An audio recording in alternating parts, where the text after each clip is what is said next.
مجھے میرے وہاں ایک دوست ہیں مکرم سیفی صاحب، انہوں نے مجھے شہاب بھائی کا نمبر دیا، وہ نوجوان جو پیدل آ رہا ہے مکہ مکرمہ کے لیے جا رہا ہے کیرلا سے مکہ مکرمہ، تو میں نے ان کو فون کیا تو وہ راستے میں تھے، تو ان کے ایک دوست نے فون اٹھایا تو انہوں نے کہا نماز کا وقت ہے، کسی ہوٹل میں رکے ہوئے ہیں، تو میں نے انہیں دعوت دی کہ پنجاب سے گزریں، آپ کا ہر قدم کے اوپر انشاءاللہ تعالی استقبال ہوگا اس زمین کے اوپر، تو شاید آنے والے دنوں میں وہ ہم لوگوں کے درمیان سے گزریں گے۔ لیکن میں یوٹیوب پہ دیکھا کہ کئی مولویوں نے 2-3 باتیں کی، جی پیدل نہیں جانا چاہیے، یہ نہیں کرنا چاہیے، جو گھر سے مسجد تک نہیں جا سکتے وہ یہ بتا رہے ہیں کہ یہ نوجوان بیت اللہ تک جائے گا کہ نہیں جائے گا۔ مزے کی بات تو یہ ہے، جو اپنے گھر سے مسجد تک پیدل نہیں جا سکتے، جنہوں نے کچھ خود فن نہ کیا ہو، کوئی خود خدمت نہ انجام دی ہو۔ ہم نے تو جس دن پہلے دن سنا کہ ایک نوجوان کیرلا سے مکہ مکرمہ پیدل جائے گا، تو اسی دن سے روزانہ دعاؤں کا اہتمام ہے، کیونکہ وہ صرف بیت اللہ کی طرف نہیں جا رہا، اس کے ہر ایک قدم پر مسلمانوں کے جذبات اس کے ساتھ ہیں، لوگوں کی دعائیں اس کے ساتھ ہیں، لاکھوں کروڑوں ماؤں کا سہارا اس کے ساتھ ہے، اللہ کی رحمتیں اس پر برس رہی ہیں، اور خود محمد الرسول اللہ نے فرمایا کہ اگر مکہ مکرمہ سے کوئی پیدل حج کرتا ہے، ایک قدم کے اوپر 700 حرم کی نیکیاں اس بندے کو عطا کی جائیں گی۔ تم سے تو فتویٰ پوچھا ہی نہیں ہے جو فتویٰ دینے کے لیے تیار بیٹھے ہو۔ کتنے ائمہ ہیں، اٹھاؤ امام احمد بن حنبل رحمۃ اللہ علیہ کو، امام ابن تیمیہ کو، امام ابو حنیفہ کو، سیدنا حسن رضی اللہ تعالیٰ عنہ کو، کتنے بڑے بڑے لوگ ہیں جنہوں نے ساری زندگی بیت اللہ کا حج پیدل کیا۔ کتنی جماعتیں ہیں روز پیدل سفر کر رہی ہیں پوری دنیا کے اندر۔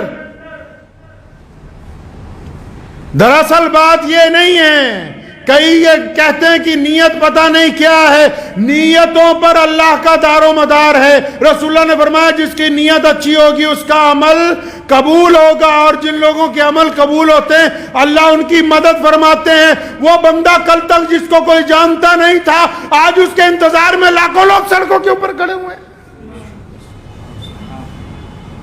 صرف مسلمان ہی نہیں، اس ملک کے تمام لوگ، کیونکہ لوگ یہ سمجھتے ہیں اس بات کو اچھی طرح کہ جو بندہ اتنی دور سفر پہ اپنے رب کے گھر کی طرف پیدل جا رہا ہے، اس کے اندر اللہ تبارک و تعالیٰ نے ایمان کی دولت رکھی ہے۔ یہ اتنے عاشقان رسول اس لیے نکلے کیونکہ علامہ نے کہا نا کہ کی محمد سے وفا تو نے، کی محمد سے وفا تو نے تو ہم تیرے ہیں، یہ جہاں چیز ہے کیا لوح و قلم تیرے۔ جب بندہ اللہ کی طرف چلتا ہے تو کائنات کی ہر شے اس کی مدد کے لیے تیار ہو جاتی ہے۔ مبارکباد دینے کی بجائے ایک دو لوگوں نے، ایک صاحب کی میں مختصر سی بات سن رہا تھا تو وہ فرما رہے تھے کہ میں یہ فتویٰ دے رہا ہوں، میں یہ کر رہا ہوں، میں وہ کر رہا ہوں، تو مجھے بڑی حیرانی ہوئی۔ میں کہا اگر یہ واقعی بہت اچھا فتویٰ دینے والے ہیں، اگر ان میں واقعی اسلام کا درد ہے اور یہ اس بات کو سمجھتے ہیں کہ کون سا عمل اسلام میں نیا ہے کون سا پرانا ہے، اگر ان کے واقعی سینے کے اندر ایک دھڑکتا ہوا دل ہے، اگر واقعی ان کے اندر جذبات ہیں، اگر واقعی یہ کوئی زندہ دل مولوی ہے، اگر واقعی اس مفتی کے قلم میں بصیرت ہے، اس میں طاقت ہے، تو جب کسی کا گھر گرایا جاتا ہے اس وقت اس کا فتویٰ کیوں نہیں چلتا؟ جب کسی کو ناجائز قید میں ڈال دیا جاتا ہے اس وقت اس کی زبان کیوں نہیں کھلتی؟ یہ صرف مسلمانوں کو پریشان کرنے کے لیے، مسلمانوں کو تکلیف پہنچانے کے لیے ان کا قلم چلتا ہے۔ ہاں اگر ان کا قلم اس وقت چلا ہوتا تو آج اس قلم کے آگے ہم سر خمے تسلیم کر دیتے، لیکن پتہ یہ لگا کہ ان کو حسد کی بیماری لگ گئی، حسد کی بیماری لگ گئی۔ حسد کا کوئی علاج نہیں ہے دنیا میں۔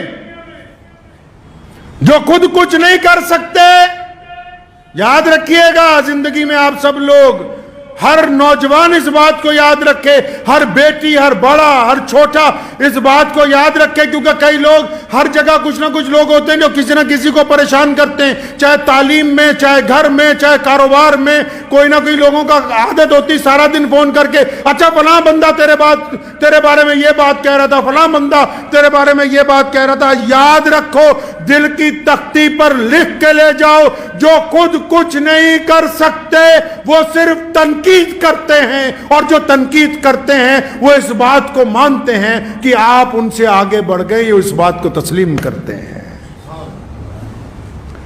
اس لیے شہاب بھائی کو کہنا چاہتا ہوں کہ اگر کوئی ایک دو لوگ تنقید بھی کر رہے ہیں تو انہوں نے مان لیا کہ تم ان سے افضل ہو۔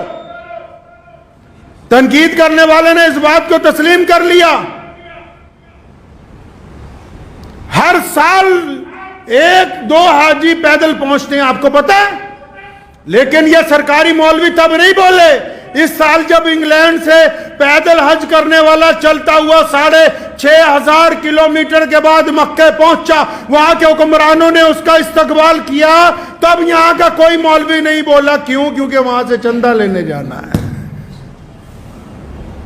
پچھلے سال رشیا سے، کوہ قفقاز سے ہمارا ایک بہادر بھائی 13,500 کلومیٹر کا سفر کر کے بیت اللہ کے حج کے لیے پیدل گیا۔ یہ پہلی بار نہیں ایسا ہو رہا ہے۔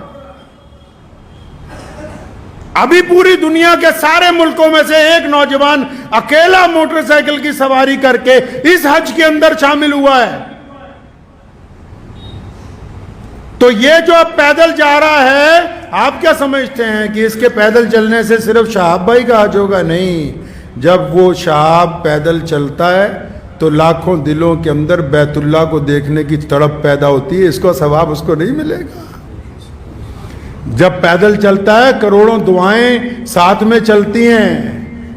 جب بیت اللہ کی طرف قدم بڑھتے ہیں نا، یہ ایسے ہی نہیں بڑھتے۔ تو کسی نے کیا خوب کہا، بس یہ شعر ان کی نظر کرنا چاہتا ہوں کہ قوت عشق سے ہر پست کو بالا کر دے۔